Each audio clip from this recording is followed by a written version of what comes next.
অনেকটা ক্রান্তিকাল যাচ্ছে ডক্টর মোহাম্মদ ইউনূসের জন্য, আর অনেকটা ক্রান্তিকাল আমারও যাচ্ছে।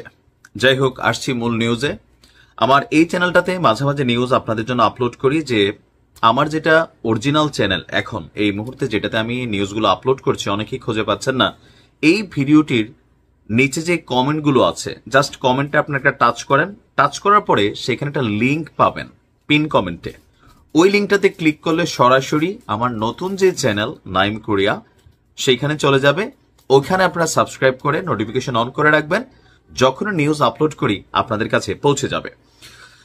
এখন গেল মাসখানেক ধরে, প্রথম দিকে সরকার পতনের পর আওয়ামী লীগ যতটা বেকায়দা ছিল, সারা বাংলাদেশ থেকে এক ধরনের নাই হয়ে গেছিল, এখন কিন্তু আস্তে আস্তে বিভিন্ন জায়গায় আওয়ামী লীগের আবির্ভাব ঘটছে। ইভেন ইন্টারনালি একজন মেজর ইস্যুতে আপনারা দেখছেন যে অনেক ধরনের তথ্য বের হয়েছে, যে আর্মির একজন রানিং মেজর সাদেক, তিনি কিভাবে আওয়ামী লীগের নেতাদেরকে ট্রেন করছেন। এই নিউজটা আমি আমার নতুন চ্যানেলে ডিটেলস আপলোড করেছি, সেখানে গিয়ে আপনারা দেখে আসতে পারেন যে বিষয়বস্তুগুলো কি। অপরদিকে অনেকটা কোণঠাসা হয়ে আছে এই মুহূর্তে এনসিপি। তাদের সারা বাংলাদেশ জুড়ে যে সমন্বয়করা রানিং এবং সাবেক ছিলেন, তাদের মধ্যে অনেকগুলো বিভাজন হয়েছে। বৈষম্য বিরোধী ছাত্র আন্দোলন এখন আর এনসিপির সাথে ওতপ্রোতভাবে জড়িত নেই। ডাকসুর নির্বাচনকে কেন্দ্র করে শিবিরের যিনি কেন্দ্রীয় নেতা সাদিক কায়েমকে নাহিদ ইসলামের করা মন্তব্যেও কেউ কেউ ভাবছেন যে ডাকসুর নির্বাচনে শিবিরের জয় ঠেকাতে এনসিপি তাদের প্রতিনিধিকে সামনে আনার জন্য সম্ভবত আব্দুল কাদের, তো এখানে শিবিরকে কোণঠাসা করার জন্য হঠাৎ করে এমন বক্তব্য দিয়েছেন। অপরদিকে বৈষম্য বিরোধী নেত্রী উমামা, তিনি আবার নিজেকে এই ডাকসুর ভিপি হিসাবে, মানে তিনি নির্বাচন করবেন এমন ঘোষণা দিয়েছেন। অপরদিকে প্রশাসনের ভেতরেও নানান ধরনের অ্যাক্টিভিটিস চলছে দাবি করা হচ্ছে।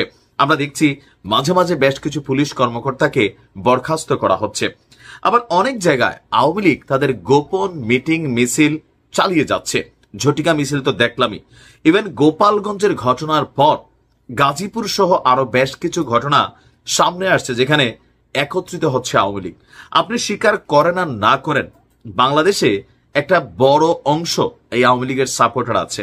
আর আমরা যারা রাজনীতি করি, রাজনৈতিক দলগুলোর সাপোর্টার আছি, আমাদের জেহেনের মধ্যে একটা জিনিস দলের যেদিন থেকে নেতৃত্বে আমরা আস্থা রাখি ওই দিনে ঢুকা যায়, সেটা হচ্ছে আমার দল যাই করে এটা ভাই ভুল নাই, এটা সঠিক।